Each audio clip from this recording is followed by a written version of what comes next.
Alright, Arduino fans, I could use some guidance on this. I've got a simple project going on here, and I want to use interrupts. I have an interrupt attached to interrupt 0, pin 3. I have it tied to this switch with a pull-up resistor in play. I've got 5 volts on the pin, and here's the deal I've observed, is when I manually invoke the switch, the interrupt will fire, but it doesn't do it 100% of the time. Here we go. Let me show you what I mean. Check out the screen. It cycles between screen 1, screen 2, 3, and a main display after counting 3 times, and we can clearly see that there. The content's really irrelevant. It's just more like when I trip this switch, we go from 5 volts on the pin to 0 volts. See, the interrupt is triggered because I have the interrupt set to change. And every time I hit this switch and flip the voltage, I expect this interrupt to trigger or to release. Let me show you here. I'm going to flip it again. We're going to go from 0 volts to 5, and then it releases. So this is working as intended. I'm going to flip the switch again. Should we go to 0 volts? It should trigger. Boom, we got it. And as I continue this process, I wouldn't even do this video if this worked 100% of the time. I'm going to put it back to 5 volts. There we go. 5 volts.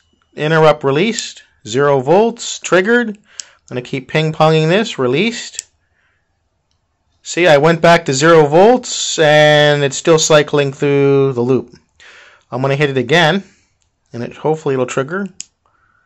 See, interrupt triggered, 5 VDC on the rail. Now when I hit it back, see if it releases. We got a release.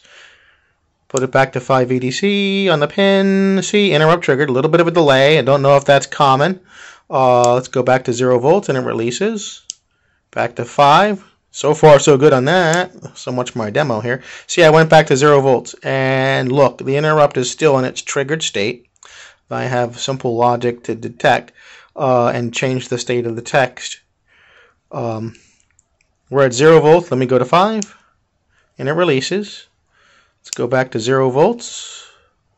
It should trigger and I don't have the trigger response. I'm going to go into its loop and then I'm going to put it back to 5 volts, see if it triggers. And it did. Flipping this switch should then drop into 0 volts should release this. And it does. Let's go back to 5 volts.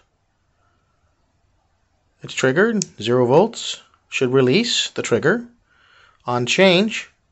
And you clearly see it's not always working. It does work.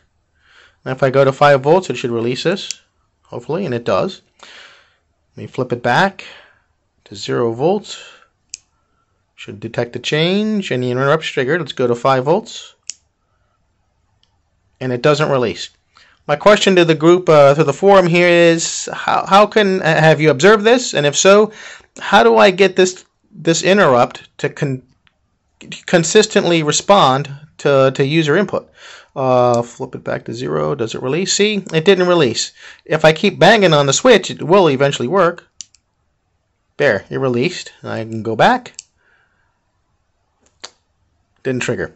That's my question is, do I need to make this a bounceless switch for it to properly work? Right now, this is just, like I said, there's a 1K or so, maybe 1200 ohm pull-up resistor on this thing, so I get, consistently 5 volts on that pin, and I just flip-flop it with this switch. Is it the nature of the switch? Should I use a push button instead? I'm of the opinion that shouldn't matter, but maybe it does. I look forward to hearing any positive, constructive feedback on this. I don't know if I need to use a bounceless switch.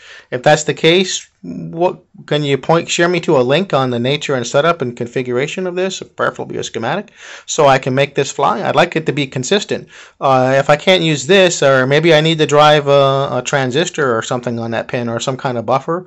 I don't know. I just want to make this thing work 100% of the time, because right now it's really frustrating that it does not. Thanks for any input and guidance. I appreciate it. And again, I apologize for this video going long. I just really wanted to catch the point I was trying to convey. Thanks for watching.